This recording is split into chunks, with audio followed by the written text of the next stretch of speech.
Welcome back. In video 1 of this module, we covered the history of alcohol, how DUI and DWI laws developed, and the immediate career consequences of an off-duty DUI for a CDL holder. In this video, we pivot strictly to the science. We are going to look at how alcohol is absorbed into the body, what it actively does to the brain, and the uncompromising math behind DOT regulatory thresholds. We start with a dangerous paradox. Every day, highly trained operators evaluate their own fitness for duty, feel completely capable, and step into the cab or the control room, only to fail an objective breath test minutes later. They pass their own self-assessment, but fail the biological reality. To understand how that happens, we are going to build the exact biological timeline backward, starting from the moment of a failed test, to show why chemical sobriety takes much longer to achieve than the subjective feeling of being sober. Acknowledging this biological reality is the only reliable method a safety-sensitive professional has to protect their career from an unintentional DOT violation. When you consume a drink, alcohol does not undergo the normal digestive process. It bypasses breakdown entirely, passing almost immediately through the walls of the stomach and small intestine directly into the bloodstream.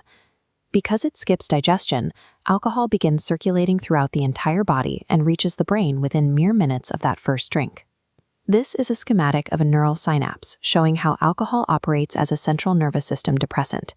It introduces a chemical interference that actively slows down the communication signals traveling between neurons. This neural delay directly impacts an operator's reaction time. The gap between seeing a hazard and physically responding to it lengthens, creating a deadly delay at highway speeds or during complex operations. At the same time, fine motor coordination degrades. The precise physical control required to operate heavy machinery, steer, or manage intricate console controls becomes sluggish and inaccurate. The alcohol also impairs judgment. The specific region of the brain responsible for accurately assessing risk, anticipating consequences, and making decisions under pressure loses its sharpness. Finally, sustained attention narrows. The critical ability to monitor multiple simultaneous inputs, a mandatory requirement for safety-sensitive work, breaks down. Crucially, alcohol degrades the exact neurological systems you rely on to evaluate your own impairment. The subjective feeling of being fine is a biological illusion created by an impaired brain. It is an entirely invalid safety metric. Alcohol affects every human differently. The exact same volume of alcohol consumed in the exact same time frame will produce drastically different levels of operational impairment from one person to the next. Absorption is dictated by individual variables. Your total body weight, baseline metabolism, and individual liver health all determine how much alcohol enters your system and how long it stays there. External factors multiply the effect. Drinking on an empty stomach accelerates absorption, while fatigue or common daily medications can dangerously intensify alcohol's sedative properties. This dashboard compares male and female physiologies, illustrating why female operators often reach higher blood alcohol concentrations faster than male operators from the exact same drink count. First, women generally have a lower percentage of total body water.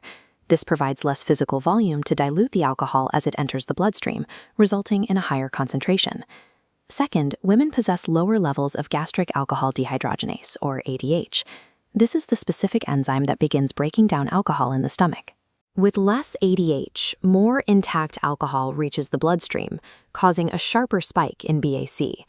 Because these invisible physiological variables dictate intoxication, relying on past drinking experiences or personal tolerance to predict your current impairment level is mathematically reckless.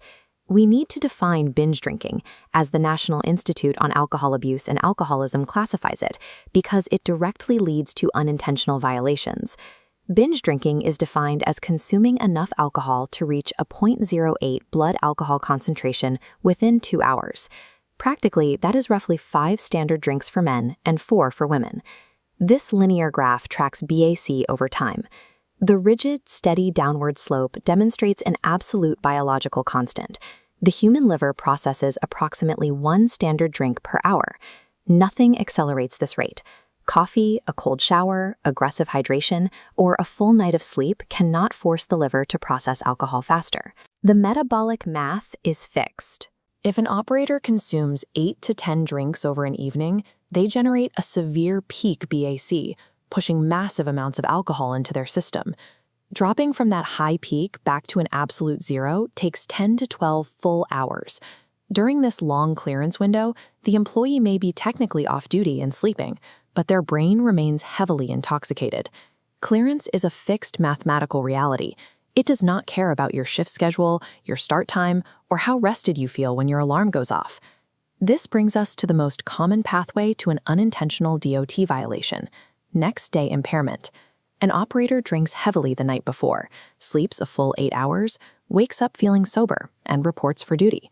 They feel fine, but the strict math of clearance guarantees that measurable alcohol is still circulating through their brain, actively degrading their operational performance. This chart compares normal sleep architecture against alcohol-affected sleep.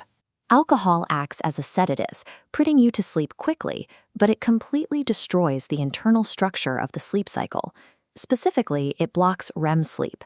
This is the deep, restorative stage the human brain absolutely requires to consolidate memory, process information, and recover cognitive speed.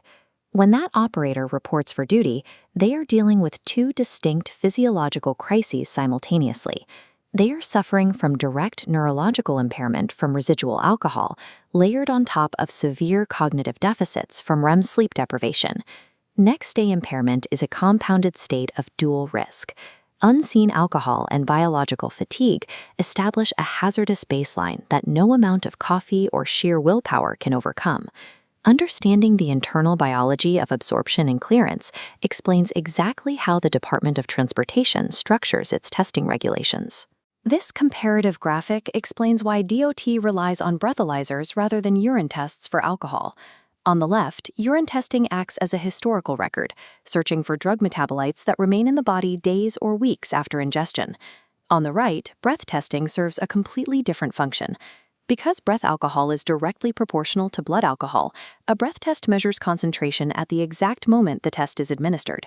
The DOT mandates breath testing for alcohol because it provides an immediate, objective measurement of current impairment. The data is definitive, requiring no medical review officer analysis. A breathalyzer is the only testing mechanism immediate enough to protect the public and align with the zero margin for error demands of safety-sensitive operations. Based on the immediate data from a breath test, the DOT enforces two separate regulatory thresholds. Hitting either number triggers an entirely different set of protocols. This gauge represents the limits. The first threshold is a confirmed breath alcohol result of 0.02, marked here as a precautionary hold. At 0.02, clinical research shows performance degradation has begun. The operator must be immediately removed from safety-sensitive duties. This specific hold lifts once the employee produces a retest below 0.02, or after a minimum of 8 hours has passed. It is preventive. It does not constitute a formal DOT violation and does not require a substance abuse professional evaluation. The second threshold is a confirmed result of 0.04 or above. This is a formal DOT alcohol violation. At 0.04, the science is unambiguous. Reaction time, judgment, sustained attention, and motor coordination are all critically degraded. The consequences are immediate and severe. The employer's designated employer representative is notified. The employee is placed in prohibited status, removed from all duty, and legally barred from returning until they complete the full SAP return to duty process. A frequent question is why DOT enforces a strict 0.04 limit when the civilian legal driving limit is 0.08. The answer comes down to the scale of responsibility. Personal driving carries isolated risks.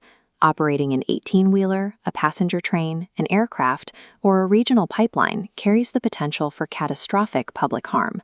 Returning to duty after a violation requires proving you are completely clear of that risk, which means a final return-to-duty alcohol test must show an absolute 0.000 result, a process we will cover thoroughly in Video 4.